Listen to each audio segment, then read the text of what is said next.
नमस्कार, मैं हूँ मनविंदर। एमबीएन नेटवर्क के आप सभी लोगों का बहुत स्वागत है।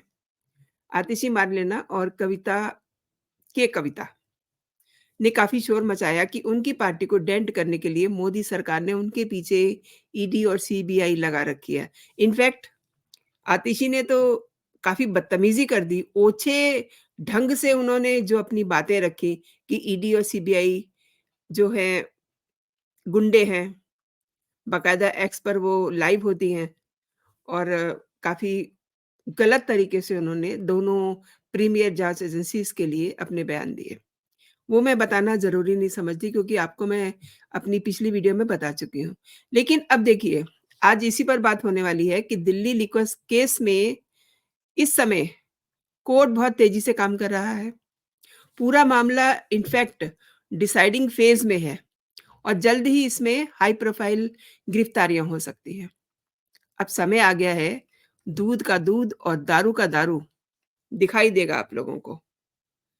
अब कविता ने मान लिया है, मतलब वो पुलिस की कस्टडी में है, ईडी की कस्टडी में है। उन्होंने ये मान लिया है कि आम आदमी पार्टी को 100 करोड़ रुपए दिए गए और उन्होंने दिल्ली शराब नीति में लाभ पाने के लिए सीएम अरविंद केजरीवाल, अंडरलाइन कीजिए आप, सीएम अरविंद केजरीवाल और मनीष सिसोदिया समेत कई बड़े नेताओं को मिल कर के ये प्लान बताया था और उसके बाद ये साजिश रची थी।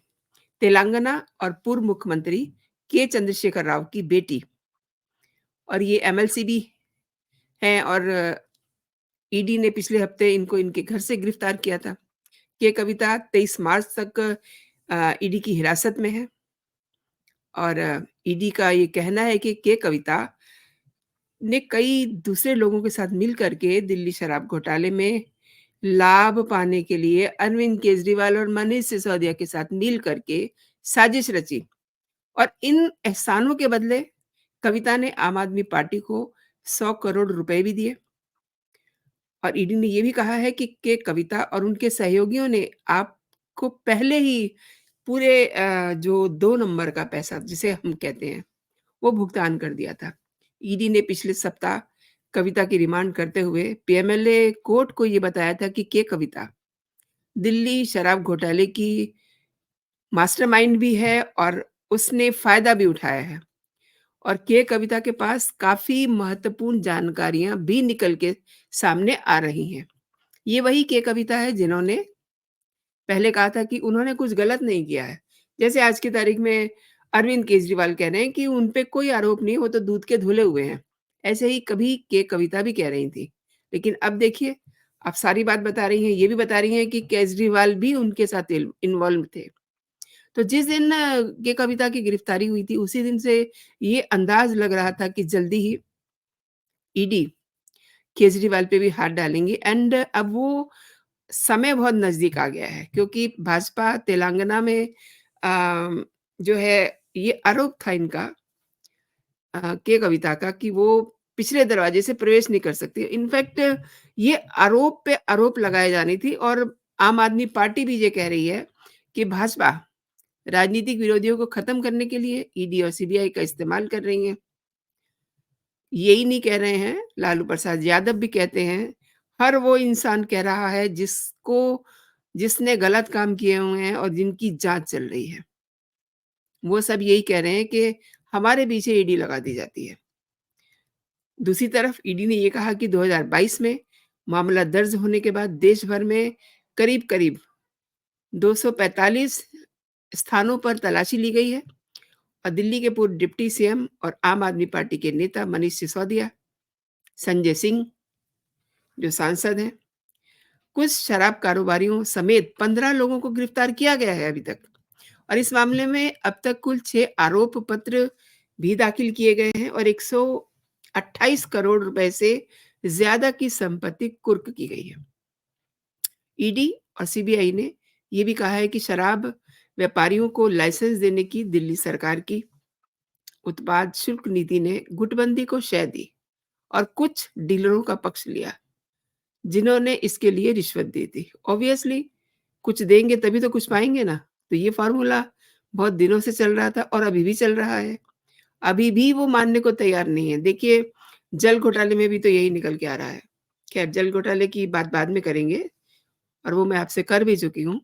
तो बात हो रही है शराब नीति की। इस नीति को रद्द कर दिया गया था बाद में और दिल्ली के उपराज्यपाल वीके सक्सेना ने इसके बनाने और इसके एग्ज़ीक्यूशन करने में जो अनियमितताएँ हुई थी, उसको सीबीआई को बताया और जाँच की सिफ़ारिश की। बाद में जाँच होती है और उसके बाद का मामला आपको पता ही है। ईडी ने पीएमएलए एक्ट के तहत मामला दर्ज किया और ये भी आपको बता दूँ कि अब तक 9 सम्मन ईडी अरविंद केजरीवाल को दे चुकी है। बाकी जो लोग गिरफ्तार हैं, उनको ज़मानत नहीं मिल रही है। अब एक और बड़ा अपडेट है। आप इसी से अंदाज़ लगाइए कि ये मामला कितना गंभीर है, कितना संगीन है कि शराब घोटाले में जो लोग जेल गए हैं, उनको ज़मानत तक नहीं मिल रही है। मतलब वो सभी कोर्ट से घूम कर के आ चुके हैं, अभी तक ज़मानत नहीं मिली है।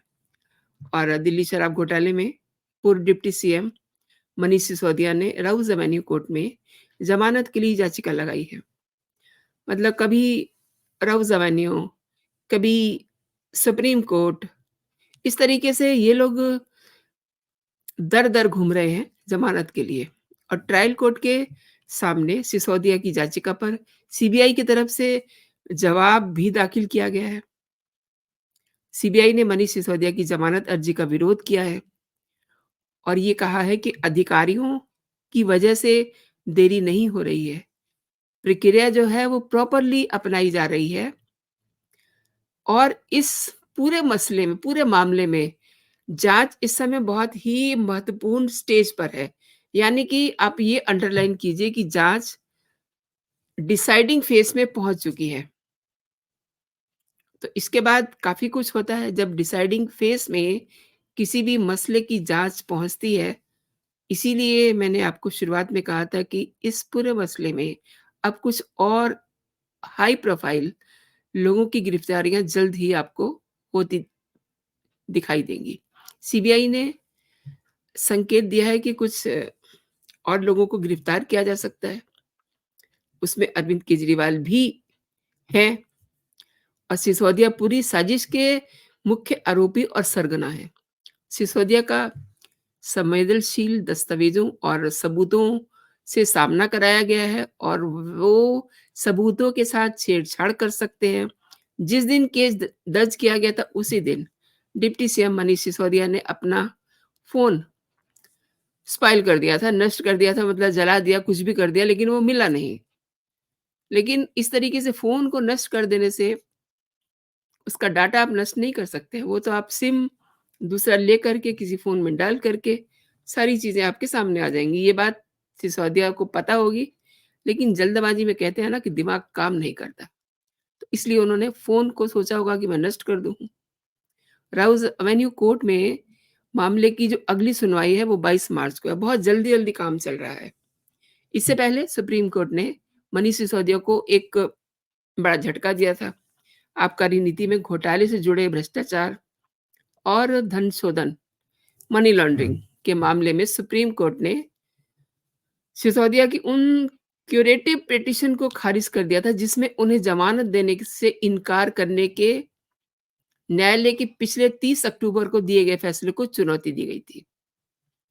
और चीफ जस्टिस डीवाई चंद्रचूड़ की अगली जो उनके अंडर में पीठ है, उसमें मनीष सिसोदिया की याचिकाओं पर खुली अदालत में सुनवाई करने की अर्जी भी दी गई थी। अब इन्हें ये नहीं पता कि क्यूरेटिव जो पिटीशन होती है, वो बंद कमरे में होती है। और पीठ में न्यायमूर्ति संजीव खन्ना, न्यायमूर्ति बी.आर. गवई और न्यायमूर्ति एस.वी.एन. भट्टी भी शामिल हैं। और क्यूरेटिव पिटीशन सुप्रीम कोर्ट में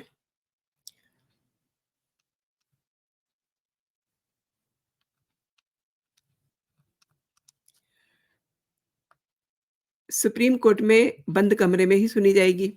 जब तक किसी मामले पे प्रथम दृष्टया कोई मामला नहीं बनता है, तब तक फैसले पे पुनर्विचार नहीं किया जा सकता।